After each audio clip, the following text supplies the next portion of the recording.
Well, good evening, everyone. My name's Karteek, and I feel like I've just jumped into the middle of the English Channel in the winter because I had this whole talk planned for you with slides and all sorts of interesting comments and jokes and everything. But all the technology fell apart about half an hour ago. And I've been practicing with it all week. I think even the banner may even now be the wrong way around. So you're going to have to take me as I am. And I'm going to talk to you basically about ultras and meditation for the next 20 minutes. And then I shall look forward to your questions. So big change of plan, but hopefully this will be of interest. And I do apologize if the banner is now the wrong way around. In the other software, everything's working perfectly. So my word of advice to you, don't use OBS unless you really know what you're doing. Okay, first of all, I'd like to thank Ron and Bakam for organizing these talks. And I was very excited to do something on ultras and meditation. I've been studying meditation myself on a practical level with the teacher Sri Chinmoy, the Indian teacher Sri Chinmoy, for almost 30 years now. And I've been dabbling in ultra events for probably about over 20 years now. So when I saw that title, I was quite excited, and in fact I got reams of material on it, and then it was quite a puzzle how I was going to actually put a talk together because I just had so much stuff. And I think those things in themselves are very hard to define. Meditation famously is very difficult to pin down. It's something extremely vast, and ultras, for anyone who's taken part in them or competed in them, are also very difficult to define. So suddenly I found myself with a huge excess of information, and I decided what I'd do is briefly talk to you about my channel swimming, and then just briefly mention the running I've done, which has mainly taken the form of a 10-day race over the last 6 or 7 years. And then I wanted to talk to you about a sort of simple definition, if you like, of meditation, and then just see how those things can link together. And I thought the best way of doing that would just be to choose 2 areas where I felt it's been of help to me. So here we go. And now you'd see all sorts of interesting slides of the channel, but my situation with the channel, I got very interested in swimming way back about 1994. I got obsessed with the idea of swimming the channel. I decided that I was going to do that before I would do anything else in life. I wouldn't even speak to anyone. I was going to go and swim the channel. And I went off to Dover, and after about 3 weeks of training, I decided to give the channel a go. And of course, the authorities there and the people who monitor said, well, you need a couple of years really to get used to this. But I persuaded them that I could do it. And I had to go at the channel. I got about halfway across, and of course, I didn't make it that time. I trained for about another 3 years, and then finally I got over to the other side. And like all these things, I decided, well, that's something I'll never do again in my life. It was enough for once. It was fascinating. It was very, very difficult. About 3 years later, I did it for the second time. And then I basically kept on going for about another 10 years until now I have 11 crossings. So, well, I'd love to talk to you more about the channel, but this is a very short talk. And I was going to whip through some slides so you'd see all the different angles of it. You'll just have to imagine them, and you'll just have to believe that this would have been a very interesting talk if the technology had been right. Okay, so the channel was a major influence for me until about 10 years or so ago when I got a bit more interested in ultra running. I have done marathons and things in the past, but I got involved in a race that takes place in New York every year called the 10-day race. It's actually a 10 and 6-day race that's run concurrently, and it takes place in New York, in Queens, in Flushing Meadow Park. And it's basically a race of 10 days where you basically sleep in a park, you go and pitch your tent, or they build a kind of village of marquees and tents where you can stay. And this little park is transformed into a running event where about 80 people take part. And you basically just try and see how far you can go in the course of 10 days. And you can manage your time, you can stop and sleep and eat. And of course, it all sounds quite rosy, and you start off and the first day, everything goes quite well, but then you've got to keep this thing going for what seems like an eternity. My best so far has been 500 miles. I've done that a couple of times now. And it's considered quite good, but it's sort of middle of the road. And the people who do very well in these things would be doing 600 miles. That's the sort of gold standard, or even perhaps more. So that's where I've been with running recently, and I've done that. Would have been this year would have been the seventh one of those, but unfortunately it was cancelled. So I'd have to say that I've only managed to do these things through the study of meditation with Sri Chinmoy. I don't think I'd have even found myself on the starting line or on the beach in Dover if it hadn't been for the practice of meditation. So one very interesting book, which in fact I do have here. I was going to show you slides and things, but I do have this book in front of me. Sport and Meditation is full of interesting quotes and references to the kinds of things I'm talking about. The preface is written by a Swiss triathlete champion called Olivier Bernhard, and I was going to quote from the front, and this is something I can still do. So you see, you should rely on old techniques and not modern technology. So Olivier Bernhard, who, as I said, was a triathlon champion and a duathlon champion, says, "For me, sport is meditation. By becoming conscious of this inner dimension and by training it, I overcame obstacles that I could not have overcome if I had trained the body only." And he goes on to say, "To become a complete athlete, you have to train your inner capacities with the same intensity and at the same time as you train your body." So he's talking about inner capacities there and saying that we need to be training these as much as we're training physically, if not something more. So that really takes us into the whole world of meditation and what it is. I'm sure many of you listening will either study meditation or be aware of it or have looked into it. So it's nothing new in that sense. For me, meditation begins with vastness. And here you have to imagine the wonderful presentation with pictures of mountains and sea and quotations. But it begins with vastness and this idea of yearning or entering into something that's beyond yourself. So almost all kinds of meditation are based on the idea of stilling the restless, anxious mind that's always going full speed and trying to enter into this deeper, more peaceful part of ourselves, which in my kind of meditation we call the heart center. And as I said, that's very common to all sorts of styles of meditation. It's about this stilling of the restless mind and trying to enter that deeper sense of peace and energy that we all have deep within us. And the point about the mind is it tends to be, it's very analytical, it depends on categorizing things, dividing things, splitting things up and analyzing them in that sense. And there's nothing wrong with that. That's a very powerful way of seeing reality. And in fact, it's led to huge advances in civilization. The heart, on the other hand, is associated more with this idea of expansion and unity, harmony, empathy, becoming one with things and our surroundings.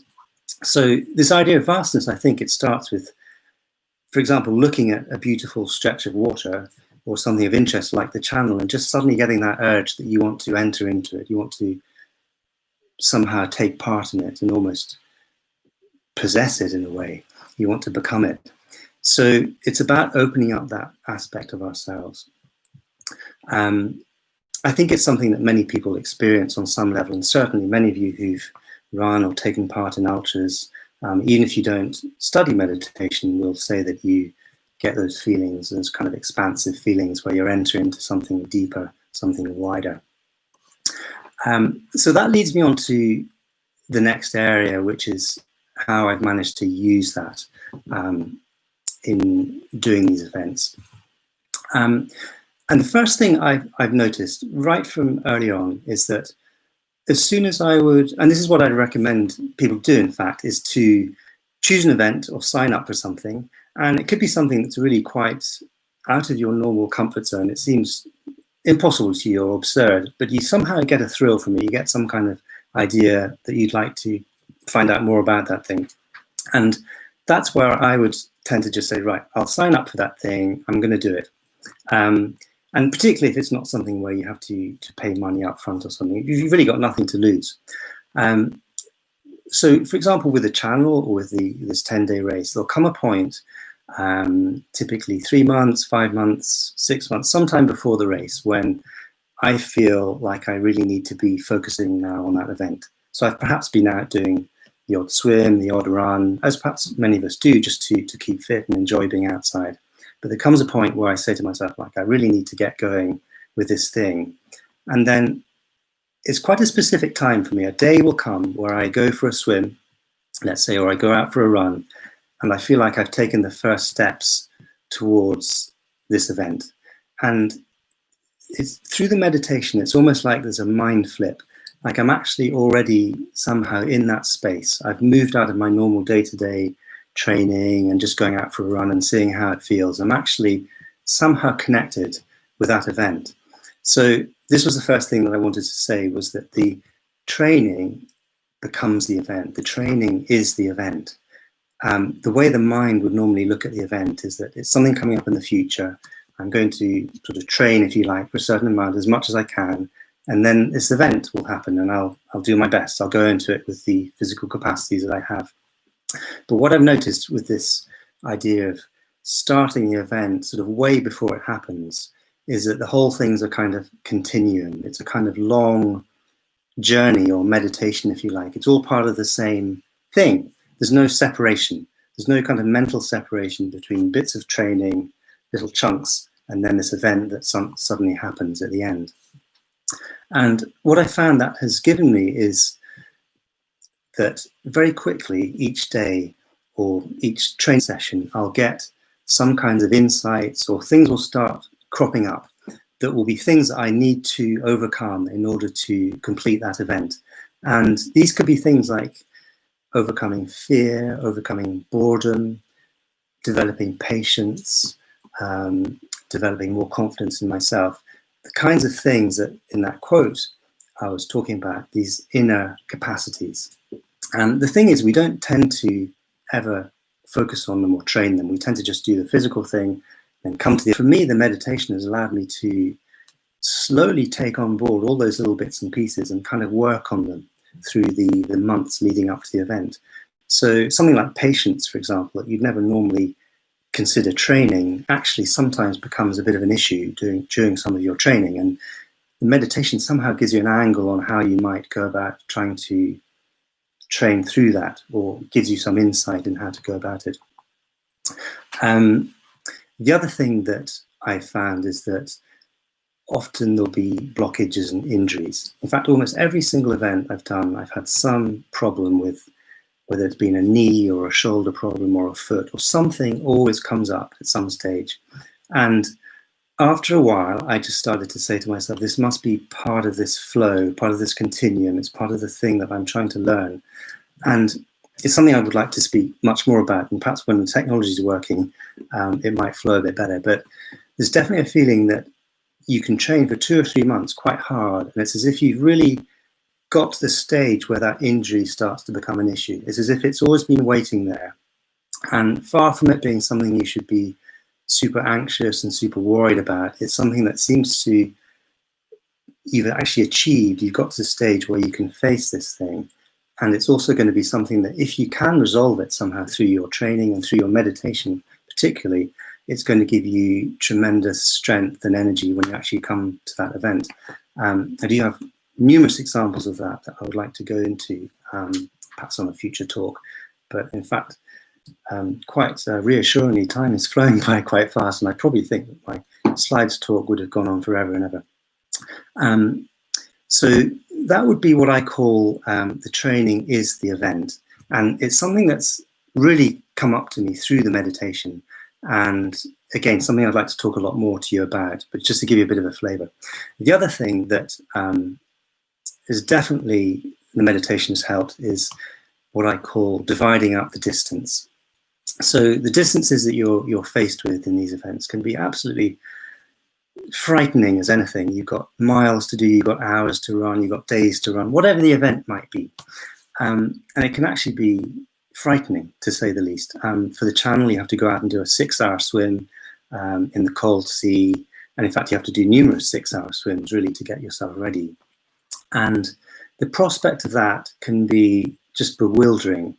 But what I've managed to do, and in fact, I haven't really consciously done this, it's just seemed to have slotted into place over the years, but it's found a way to, I think partly through the imagination and partly just through sheer willpower, have found a way to get through some of these distances. So to give you some concrete examples, when I used to train in the pool, it was a 50-meter pool, and I would say typically start with a mile or something. And for me in those days, a mile would take me 28 minutes, and it's a 50-meter pool, so it would be 4 times a 7-minute session of, I think it's 400 meters. So each of those little chunks I knew would take me 7 minutes, and then the mile would take me 28 minutes. And if I was doing a mile and a half, it would be that plus 16 minutes, etc. And the whole thing would start to take on a shape, if you like. And I would know exactly where I was inside that mile or 2 miles, or even building up to, say, a 3-mile swim. And what I would then do is, if I wanted to do longer that, I would just go through that whole thing in my head, and then I would just double it. I would stop after the 3-mile point, and I'd just go back through that whole image. For the long swims in the sea, I started to do something similar. I just couldn't take the idea of swimming for 6 hours. So I would kind of cheat my mind slightly. I would go to the beach where it was I was training, and I would actually start my watch about even 5 minutes before I was in the water, and I wouldn't know exactly how long it had taken. And by the time I was in the water, I knew that I'd actually done about 5 or 10 minutes. It was like a cheat in a way. And then I'd have a course that I knew would take me, say, half an hour, and I'd swim down this course and back. But then sometimes I'd take a bit more time over it, or I'd stop at the end, and I'd really just be going for time. I wouldn't be worrying too much about distance. Again, this idea of trying to sort of con your mind slightly, but enough that you still get the confidence from it. So I'd have this sort of 5 or 10 minute extra in the bank, if you like. And then somehow on the first hour, I'd manage also to get another 5 or 10 minutes out of just messing around for a bit at the end of one of my loops, or just lengthening it slightly. So without even looking at my watch, by this stage, I'd know that I might have an hour and a half or something. And then I could just repeat that same process, go through exactly what I'd done, until lo and behold, somehow by magic, you can get through 3 or 4 hours. And then by that time, it's actually quite easy sometimes to complete another couple of hours. And the point with that sort of stealing from your mind, if you like, at the beginning, is very easy after you've done 5 hours and 50 minutes, let's say, for you just add on another 5 minutes. You're so happy that you finished this, you can just then make up what you've stolen, if you like. And it sounds like very, very tiny incremental differences, but somehow just that ability to get on top of your mind, if you like, is about not letting your mind be totally dominating and totally in control. Just through your imagination, you're able to come up with these ways of getting through things. And just lastly on that point, when I did the 10-day race, I was trying to do 50 miles a day on this race. And again, there's all sorts of things in that are easy to allow your mind to be confused, which is quite a help. But in order to do the 50 miles, I had to do a certain number of laps around what was 0.8 of a mile. And I think, if I remember rightly, it was 63, either 62 or 63 laps. So some days it would be 62, and some days it would be 63 laps. And the best thing for me was just to do 21 laps in the morning, 21 in the afternoon, and 21 in the evening. And of course, all those sort of things sound easy, and then on the day, it becomes excruciatingly difficult to follow any kind of program at all. But I just wanted to point out, one of the things I did was that I managed the morning without too much difficulty. And then the afternoon was always reasonably okay. But what I really struggled with, and particularly mentally, was the nighttime set of 21 laps. It's about 18 miles, I think. So what I used to do in the afternoon, and I think it's partly where my mind was after a couple of days, I just said to myself, right, I'm going to start doing some of my evening laps now in the afternoon. So I would do 2 or 3 of my 21 laps set in the afternoon, and then I'd start doing what I was thinking were evening laps. Now, of course, to anyone watching, you're just still going around the same loop, the same track, aimlessly, and people are counting you, and they have no idea what you're thinking. But for me, I was absolutely in that other world of running at night and getting that difficult stuff out of the way. And then once I'd done 5 or 6 laps, I knew that I only had 15 to do at night, and then I'd come back and do my afternoon ones. Now, I wanted to try and talk to you a bit more about that and explain how that worked, but just to give you a rough feel for this idea of using your imagination, and with me, the incentive has definitely come through meditation to do that, to find a way to somehow treat the distances in a different way by splitting them up, by dividing them up into all sorts of different fragments and then adding them all back together in such a way that your mind becomes really quite confused by what's going on. But, and this is the key thing, it's very happy because you've actually completed the mileage and the distance that you've planned to train by the end of it. So little tricks of the trade. As I said at the beginning, I think ultras, for me, encompass all of life. Meditation also encompasses all of life. There's just an infinite amount to talk about. And I thought I would just pick those 2 little areas where, for me, the training and the event, the distance. So it's actually now past 20 minutes, and I don't know if anyone has any questions, but if you do, you can type them into the live chat. Otherwise, I'd be more than happy to answer questions afterwards. I think this video will stay up, and please feel free to ask questions, and I can write back to this. I think it may take a day or 2 to edit this. So gone by very quickly.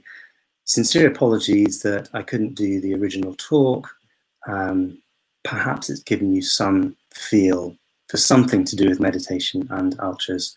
If I'm invited back, I will do my original talk, and it would be great to see you all again and chat further.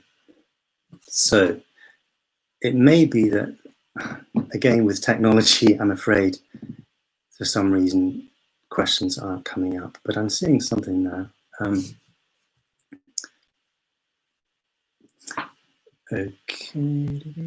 Okay, so Devashishi Tobi is saying, what meditation techniques particularly helped you with the channel crossing? So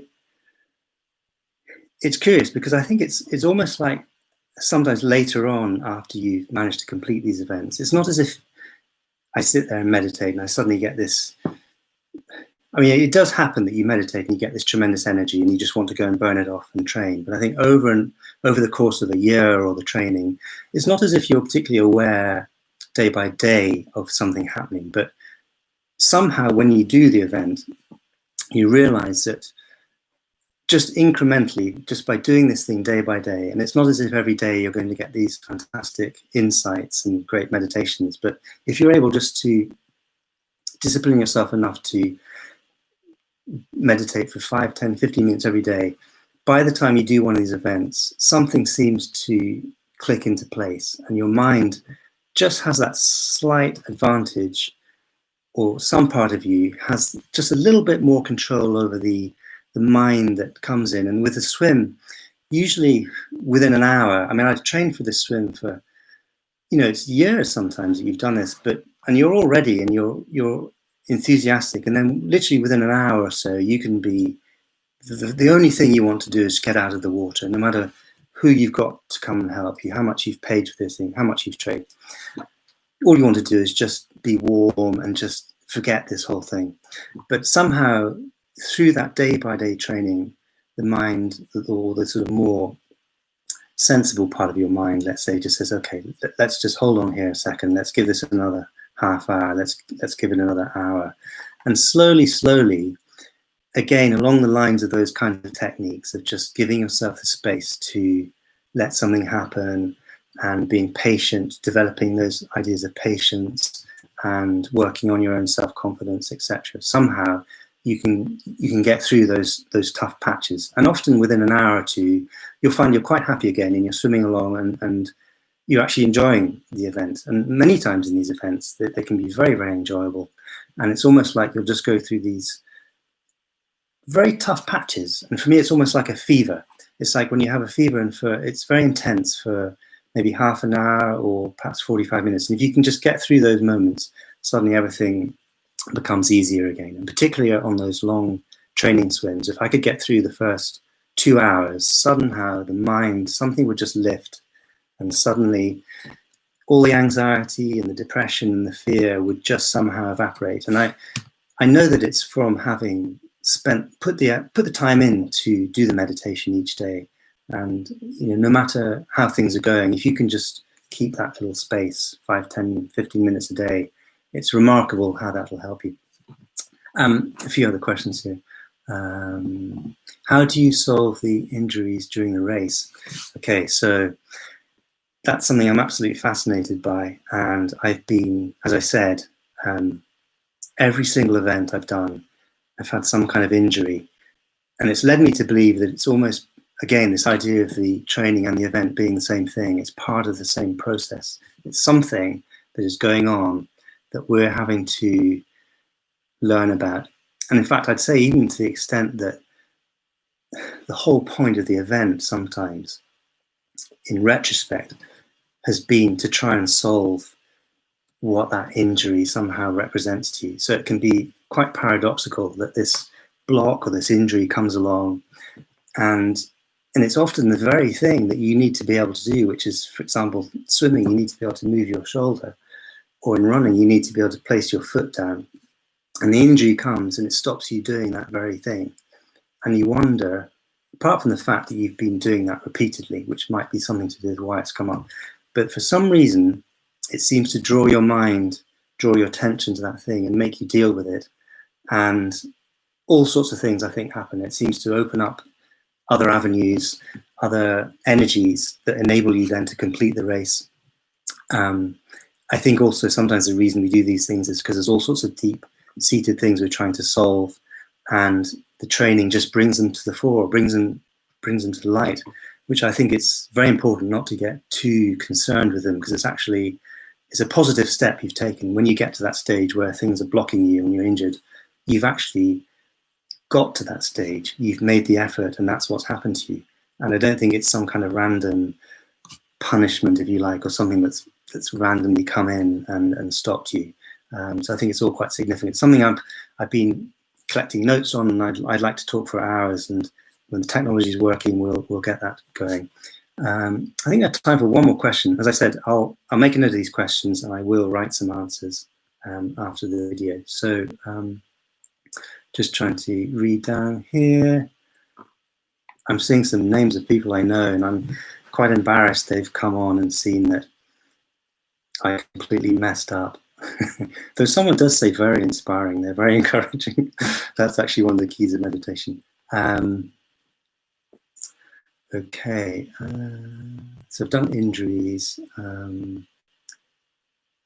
What was my best 10-day race experience? Someone said. Okay, so many experiences on the 10-day race.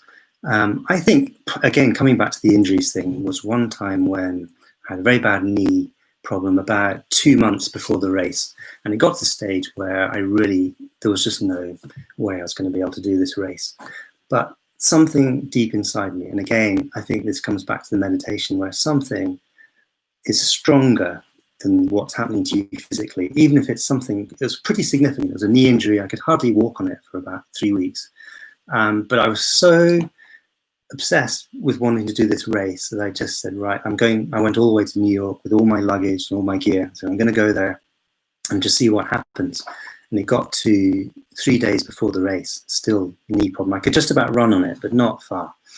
And I still just thought, right, I'm going to go ahead and I'm going to start this race. And I did. And for the first 2 or 3 days, it was quite swollen and it was quite painful, but it wasn't so painful that I couldn't move on it. And then by about the 4th day, it disappeared, pretty much disappeared.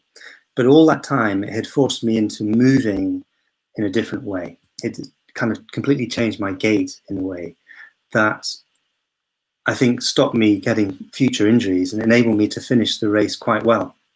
And it was one of the first things that started me thinking about injuries. And I don't mean to say that all injuries are things you remember any of them now, because I didn't plan that in my talk, but that's something that just came into my mind.